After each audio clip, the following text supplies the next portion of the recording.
Emma Williams stood in the doorway of her late grandmother's cottage, clutching the old iron keys so tightly they left marks on her palm.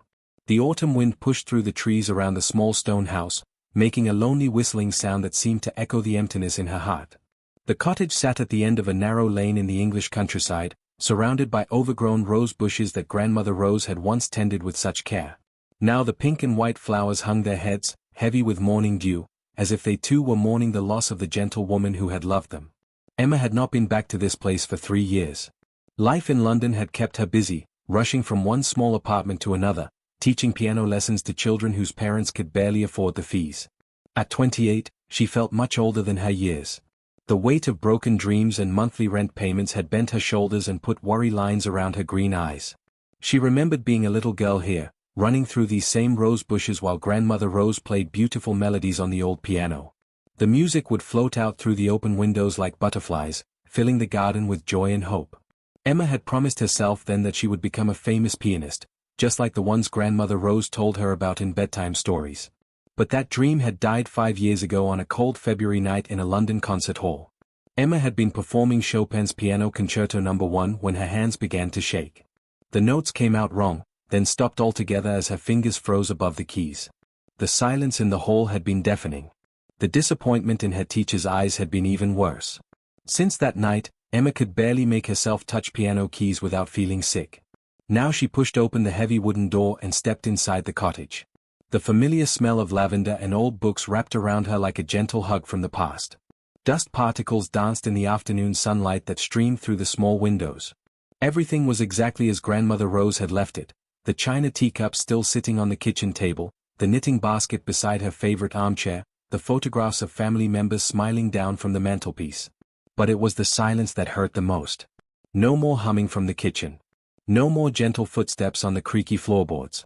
No more voice calling out, "Emma, dear, come and play something beautiful for me." Emma walked slowly into the sitting room, her footsteps echoing in the quiet space. There, in the corner where it had always been, stood the old upright piano. A white dust sheet covered it like a ghost. Emma had not seen this piano for years, but she remembered every scratch on its dark wood, every chip in its ivory keys. Her hands shook as she pulled away the cloth. The piano looked tired and sad, like an old friend who had been waiting too long for a visitor. Several of the white keys were chipped and broken. The wood had new scratches that Emma did not remember. Some of the black keys were missing entirely, leaving empty gaps like missing teeth in a smile. Emma sat down on the worn piano bench and gently touched one of the keys. It made a soft, hollow sound that seemed to echo her own emptiness. She pressed another key, then another. Some made no sound at all. Others created notes that were flat and lifeless. As she played a simple scale, one of the keys felt different under her finger. It was loose and wobbly, not fixed in place like the others. Emma pressed it again, more carefully this time. The key moved in a strange way, as if it might come out of the piano entirely. Curious now, Emma wiggled the key gently back and forth. To her surprise, it lifted right out of the piano, revealing a small hollow space underneath. Her heart began to beat faster as she peered into the dark opening. Inside the hollow space, wrapped carefully in yellow tissue paper, were 2 small objects. Emma lifted them out with trembling fingers. The first was a tiny brass key, old and tarnished, with delicate flowers carved into its surface. The second was a folded piece of paper, soft and fragile with age. Emma unfolded the paper carefully, afraid it might tear. In her grandmother's familiar handwriting, written in fading blue ink, were these words, "My dearest granddaughter, for the music that lives in your heart, even when your fingers forget the way. Love always, Grandmother Rose." Emma's eyes filled with tears that she had been holding back for weeks. Even now, even after death, her grandmother was still trying to take care of her, still believing in the music that Emma thought had died forever. The brass key felt warm in her palm, as if it held some of Grandmother Rose's love and hope.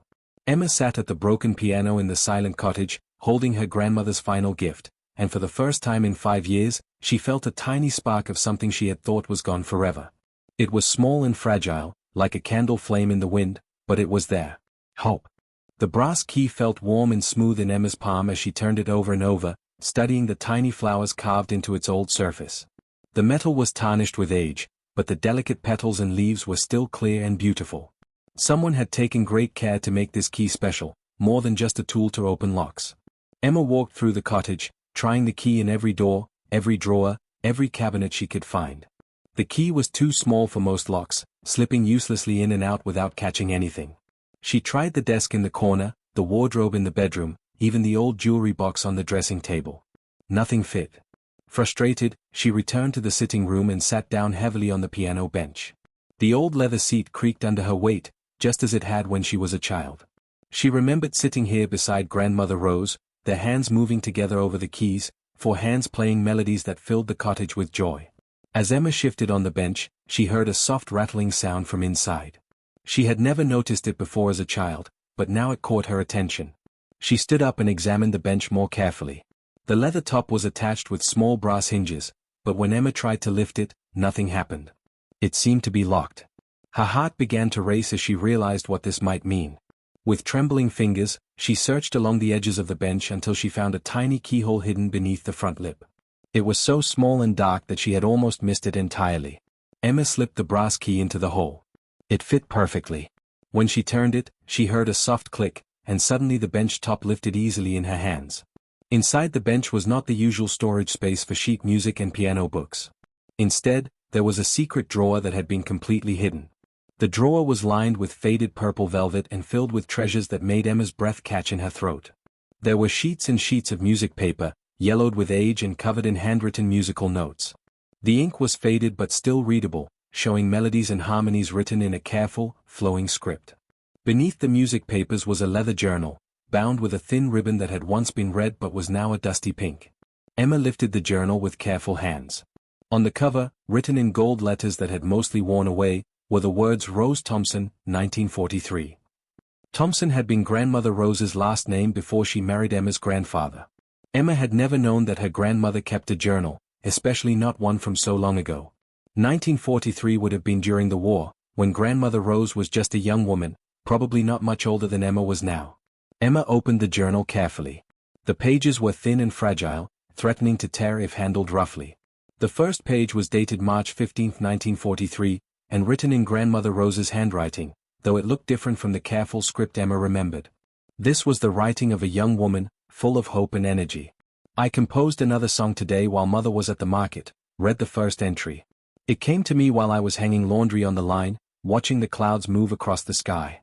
But when I played it for Mother, she said I must stop wasting time on such foolishness. The war makes everything uncertain, and I need to focus on practical things that will help our family survive. Emma turned the page and found another entry. The factory work is hard and my hands are always dirty now. By evening, I am too tired to play piano. But I still hear melodies in my head. Perhaps someday, when peace comes, I will finish my song called Hope for Tomorrow. I have written the beginning, but I cannot find the right way to end it. Page after page revealed a story Emma had never known. Her grandmother had not just played piano for fun. She had been a real composer, creating original music that poured from her heart onto paper. But the war had interrupted everything. Young Rose had been forced to work in a munitions factory, making bullets and bombs instead of music. Emma read about her grandmother's marriage to a soldier named William Thompson, about the birth of Emma's father, about the years of raising children and keeping house while the music gathered dust. Rose had written, I look at my compositions sometimes and remember the girl who believed she could write songs that would make people feel hope. But that girl seems like a stranger now. My hands know how to change diapers and scrub floors, but they have forgotten how to find the right notes. The journal entries became less frequent as the years passed. The last entry was dated 1955. Emma's father asked me why I never play piano anymore. How can I tell him that I am afraid? Afraid that I have waited too long, that my gift has dried up like a flower left too long without water. Emma turned to the sheet music with tears streaming down her face. The compositions were beautiful, full of longing and hope and sadness. But most of them were incomplete. Measures left blank, endings missing, whole sections marked only with question marks. At the bottom of the last page of music, in handwriting that looked more recent, her grandmother had written, For my granddaughter, who has the gift I never used. Please finish what I started. Emma realized that she was not the only one in the family who had let fear stop her from making music. But unlike her, Grandmother Rose had never gotten a second chance to try again. Emma sat at the kitchen table the next morning, staring at her grandmother's journal and the unfinished sheet music spread before her. The cottage felt different now, not quite so empty and sad. It was as if discovering Rose's secret had filled the rooms with invisible music, melodies that had been waiting decades to be heard again. She had made a decision during the long, sleepless night. Instead of rushing back to London and her tiny apartment, she would stay in the cottage for a few weeks. Maybe longer. The city could wait. Her landlord could wait. For the first time in years, Emma wanted to do something that felt important rather than just necessary. After breakfast, Emma walked into the village of Millbrook. It was a small place with narrow streets and old stone buildings that looked like they had been there forever. She bought supplies at the tiny general store and asked the shopkeeper if she could put up a notice on the community board by the door. The handwritten sign was simple: piano lessons available. All ages welcome. Very reasonable rates. Contact Emma Williams at Rose Cottage. She added her phone number at the bottom and hoped that anyone, might be interested. Emma did not have to wait long. The very next morning, her phone rang while she was having tea and trying to make sense of one of her grandmother's musical compositions. "Hello, is this Miss Williams?" asked a woman's voice. "I saw your sign about piano lessons. I'm Mary Fletcher, and I live just outside Millbrook with my son James. He's 10 years old, and has always been fascinated by music, but we don't have a piano and I don't know anything about teaching him." Emma felt a flutter of excitement in her chest. "I'd be happy to meet James and see if he's interested in learning." "Oh, he's definitely interested," Mary Fletcher laughed. "But I should warn you, he's quite shy. The other children at school sometimes tease him because he's a bit different. He doesn't talk much, but when he hears music, his whole face lights up. I just wish I could afford proper lessons for him." "Don't worry about the cost right now," Emma said quickly. "Let's just see how it goes." That afternoon, Mary Fletcher arrived at the cottage with her son. James was a thin boy with sandy brown hair and the brightest blue eyes Emma had ever seen. He held his mother's hand tightly and stayed close to her side, but his gaze kept drifting toward the sitting room where the old piano waited. Mary Fletcher was a tired-looking woman with kind eyes and work-worn hands. She explained that she worked 2 jobs to support herself and James, and money was always tight. "I can't afford much," she said apologetically, "but James has such talent. Sometimes I catch him playing imaginary piano on the kitchen table, and his fingers move like he already knows what he's doing." Emma's heart warmed at the woman's obvious love for her son. "Don't worry about payment for now," she said gently. "Let's just see what James can do." James had been silent during his mother's explanation, but when Emma invited him to sit at the piano bench, his whole face changed. The shy, worried expression melted away and was replaced by wonder and excitement. He approached the old instrument like it was something magical. Emma lifted the piano lid and showed James the black and white keys. "Have you ever touched a piano before?" she asked softly. James shook his head but reached out one small finger to press a white key. The note that came out was clear and sweet, despite the piano's age and damage. James smiled for the first time since arriving. "Go ahead," Emma encouraged. "Try playing anything you like." What happened next took Emma's breath away. James began to play, not any particular song, but a melody that seemed to flow naturally from his small hands. His fingers found the keys with instinct rather than training, creating music that was simple but beautiful. Despite the broken and damaged keys, despite never having had a lesson, James made the old piano sing. Emma watched in amazement as the shy little boy transformed into a confident musician. His back straightened, his face glowed with joy, and his hands moved over the keys like they belonged there. Even when he accidentally hit some of the broken keys that made no sound, he seemed to adjust naturally, finding other notes to complete his melodies. But when Emma sat down beside him to demonstrate a simple scale, the broken keys created problems she could not work around. Some notes came out flat and lifeless. Others made harsh, jarring sounds that ruined any melody she tried to play. The gaps where keys were missing entirely made it impossible to play even the simplest songs properly. James listened patiently as Emma struggled with the damaged instrument. When she finally gave up in frustration, he looked at her with his bright blue eyes and asked the question that changed everything. "Why don't you fix the piano, Miss Williams?" he asked innocently. "Then we could play all the songs together." Emma stared at the broken instrument, seeing it clearly for the first time. She realized that she had been like those damaged keys for the past 5 years, unable to make beautiful music because she was afraid of being imperfect, afraid of hitting the wrong notes, afraid of disappointing people who expected too much. "You know what, James?" Emma said softly, a smile spreading across her face. "Maybe we should fix it together." Emma and James began working on the piano the very next day. Emma had found a box of old tools in the cottage shed, left behind by her grandfather years ago. The toolbox was dusty and some of the tools were rusty, but they would do for basic repairs. James arrived every afternoon after school, still shy around adults but completely comfortable with Emma now. His mother would drop him off with a grateful smile, and Emma could see the relief in Mary Fletcher's eyes. For 2 hours each day, James had a place where he belonged, where his differentness was seen as a gift rather than something to hide. The first thing they tried to fix was a white key that had broken in half. Emma carefully glued the pieces back together while James held them in place. They had to wait for the glue to dry before testing it, and when James finally pressed the repaired key, it made a sound that was almost right. Not perfect, but close enough to be useful. Some of the keys were beyond simple repair. 3 black keys were missing entirely, leaving empty gaps in the keyboard. 2 white keys were so badly damaged that they could barely be pressed down at all. But Emma discovered something wonderful and unexpected as they worked. When James played around the broken keys, finding ways to create melodies without using the damaged ones, the music that came out was unlike anything Emma had ever heard. The missing notes forced him to choose different combinations, creating harmonies that were strange but hauntingly beautiful.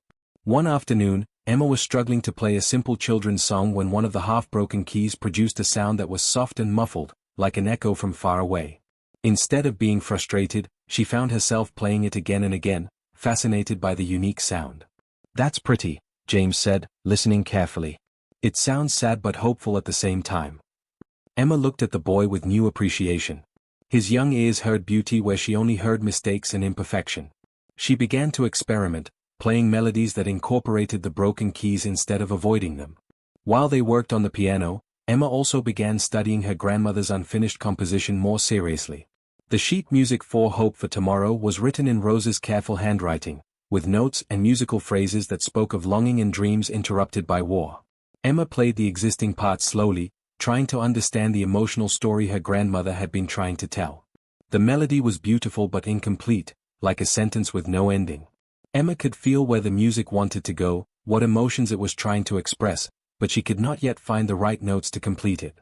James helped more than Emma had expected. His untrained ears seemed to know instinctively when something sounded right or wrong. He would sit beside her on the piano bench, listening as she tried different endings and harmonies for the unfinished song. "That part sounds like it's asking a question," James said one day as Emma played a particular section. "Like it's waiting for an answer." Emma realized the boy was exactly right. The melody did sound like a question, reaching upward with hope but left hanging in uncertainty. She began to compose an answer to her grandmother's musical question, notes that would complete the conversation Rose had started decades ago. As the weeks passed, something magical happened. The broken keys that had once frustrated Emma began to tell their own story. When played carefully and with intention, they created sounds that were different from any normal piano. Some notes were soft and whispered, others had a rough, weathered quality that reminded Emma of her grandmother's voice in her final years. "The broken keys make it special," James said one afternoon as they practiced together.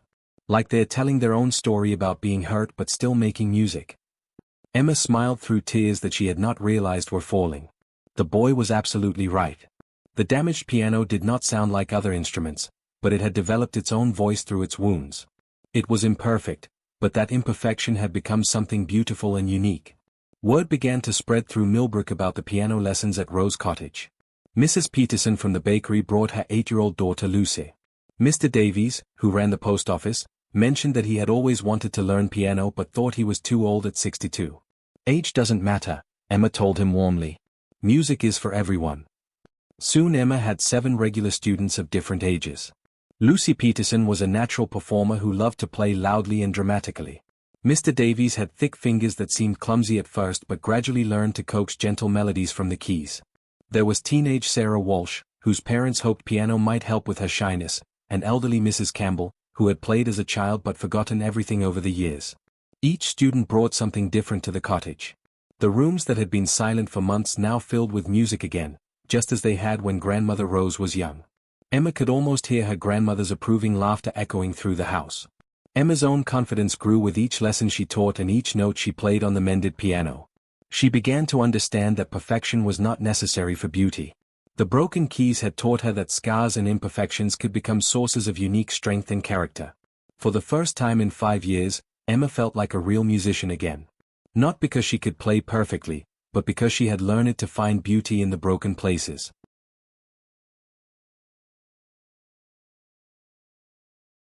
3 months had passed like a gentle dream. Emma could hardly believe how much her life had changed since that first day when she stood trembling in the doorway of her grandmother's cottage. The scared, broken woman who had fled from London seemed like a stranger now.